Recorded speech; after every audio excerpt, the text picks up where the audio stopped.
Hey guys, it's me Talha. So here is another Revit beginner tutorial. In this video we will be modeling this cool looking wavy facade design in Revit. Let's get started. So here I'm in Revit, and as you can see I have this project file open.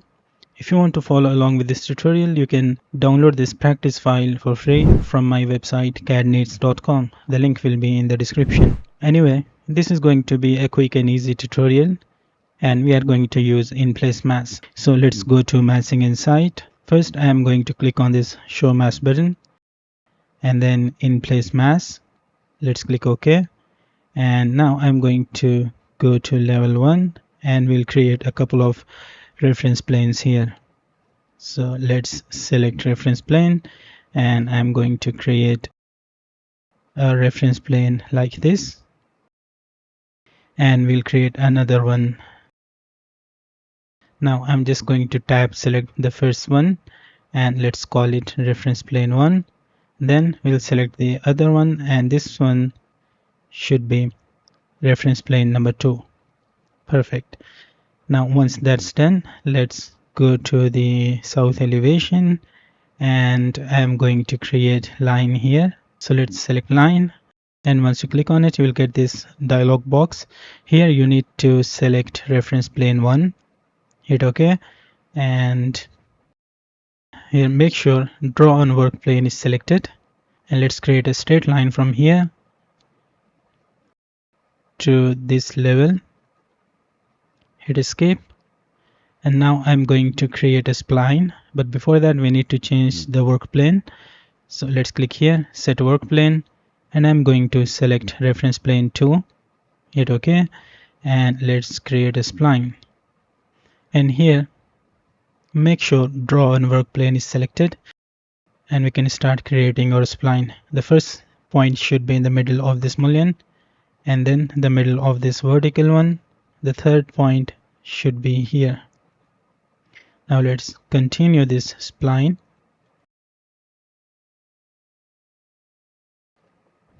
Perfect.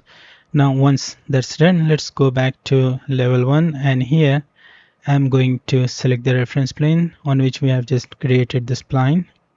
Let's hover over this one to see the name. As you can see, reference plane 2. Just click.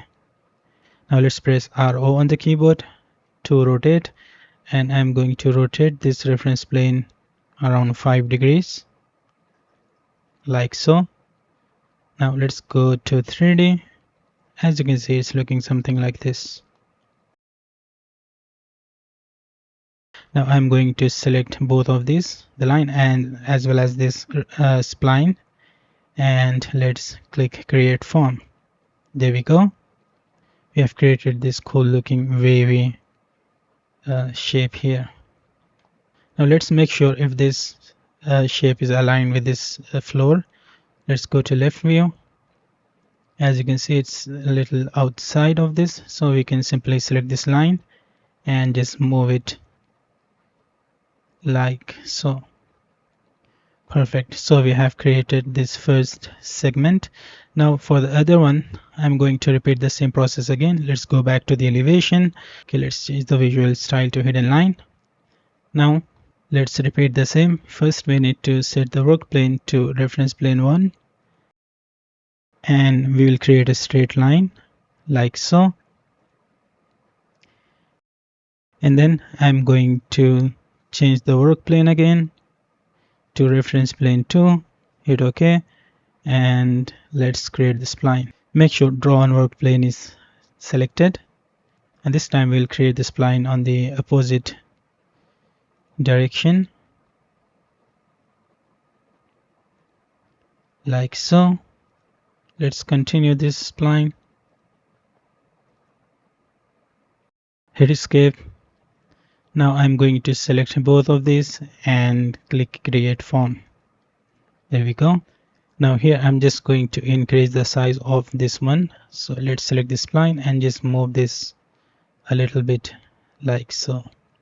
Now if I zoom in and change the visual style to wireframe, you see we need to select this point and just drag it to the slab just to match it with the slab. Here also, let's select this point and just drag it like so. I think we should increase the size of this a little bit more.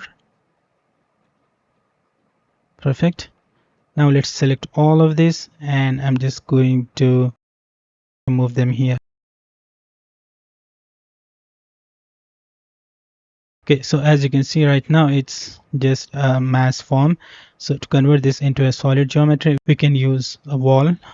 So first, let's go ahead and click Finish Mass. Hit Escape. Just ignore this warning. Now let's go to Architecture. Click this drop down and select Wall by Face. And here I'm going to use this one, generic 4 inches. And let's pick this mass. There we go. We have converted this form into solid geometry. Now let's quickly hide mass. Let's go back to Massing Inside and just click here to turn it off. Perfect. Now we can simply copy this. Let's go back to elevation, and I'm just going to change it to hidden line. And let's select both of these by holding down the Control key, and then just copy like so. Here I think we can just move them to the left. So we have created this cool looking wavy facade design in Revit. So that's it for this video. I hope you have learned something new. If you found this video helpful, please consider supporting my work on Patreon and get access to this project file along with over 100 Revit project files. Your support on Patreon helps me create new videos every week. Thank you for watching, and I will see you in the next one.